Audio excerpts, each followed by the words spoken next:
প্রবাস জীবন এত কষ্টের যে প্রতিদিন রাত্রে আইসা ঘুমায় শূন্যতার কোলবালিশ নিয়ে। ও তো এইভাবেই ঘুমায় যায়। কতদিন রাত্রে যে ও একা একা কাঁদে ও জানে, বাড়িওয়ালারা কোত্থেকে জানবে? ওরা তো শুধু এটাই জানে যে মাস শেষ না হইতে মেসেজ দিতে জানে 1 তারিখ আসতেছে, খালি চাহিদার অভিযোগ পাঠাইতে জানে।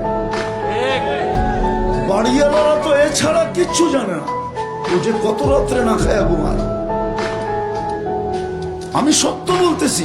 তুমি আমার কথা রাগ করবা তো তুমি রাগ করলে কুত্তারে জিগাইও। কুত্তা, একটা কুত্তারে জিগাইসবে নামাজি সেজদা যারা দিলা না, একটা কুত্তারে জিগাইও যে কুত্তা তুই সেজদা দিলি না কেন, তুই নামাজ পড়লি না কেন? তখন কুকুর বলবে, হে নাফরমান, আমারে আল্লাহ সেজদা দিতে বলে নাই, আমার উপরে নামাজ ফরজ নাই, আমারে আল্লাহ নামাজের যোগ্যতাই দেয় নাই, আমার মধ্যে সেজদার কোনো অনুমতিই নাই, আমারে সেজদা দিতে আল্লাহ আদেশ করে নাই, এই জন্য আমি কুকুর সেজদা দেই নাই। কিন্তু তুমি মানুষ তার চাইতে নিকৃষ্ট। কুত্তা এই কারণে সেজদা দেয় না, তাকে আল্লাহ বলে নাই, তোকে বলছে না ফরমান, তোকে বলছে, তোকে সেজদা দিতে বলছে।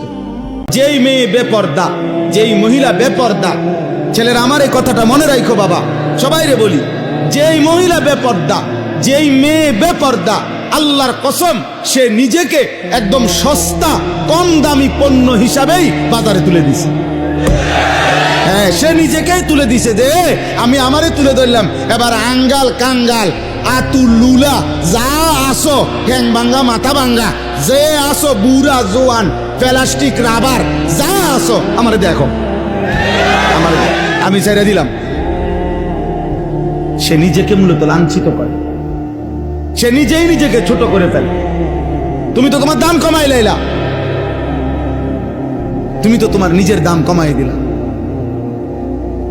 অতএব পর্দায় আবৃত নারী, বোরখায় আবৃত নারী, ইজ্জত সতীত্বের কদরকারী নারী, সে এই সৃষ্টির, এই জমিনের শ্রেষ্ঠ নিয়ামত, শ্রেষ্ঠ নিয়ামত। এই জন্য আমি সব সময় বলি, আজও বলি, এই রফিক ভাইকে আরো বহুবার বলছি, শুরুর থেকে বলছি, আমি একেবারে প্রথম যেদিন মাদ্রাসা করছে তখনও বলছি যে 100% দিন শরীয়ত, 100% পর্দা, 100% আখিরাত, এক মেয়ের এক বোনের পর্দার ইজ্জতের 100% নিরাপত্তা যদি না দিতে পারেন, ব্যবস্থাপনা করতে না পারেন, তো মাদ্রাসা বন্ধ করে দিবেন। কোনোভাবেই যেন আখিরাত বরবাদ না হয়। আর 100% ইনশাআল্লাহ চেষ্টা করলে, আখিরাতের ফিকির করলে, তো ইনশাআল্লাহ আল্লাহ তাআলা তারাক্কি দান করবেন। আল্লাহ তাআলা এই মাদ্রাসাটাকেও তাকওয়ার উপরে, ঈমানের উপরে, আখিরাতের ফিকিরের উপরে, বোনের ইজ্জত আব্রু পর্দা সতীত্বের 100% হেফাজতের উপরে আল্লাহ কবুল করেন, কবুল করেন। মালিক চাইলেই সব হবে। জমি হইলে বরাটের টাকাও হইব, বরাটে হইলে ভবনও হইব, সব হবে, সব হবে, সব হবে।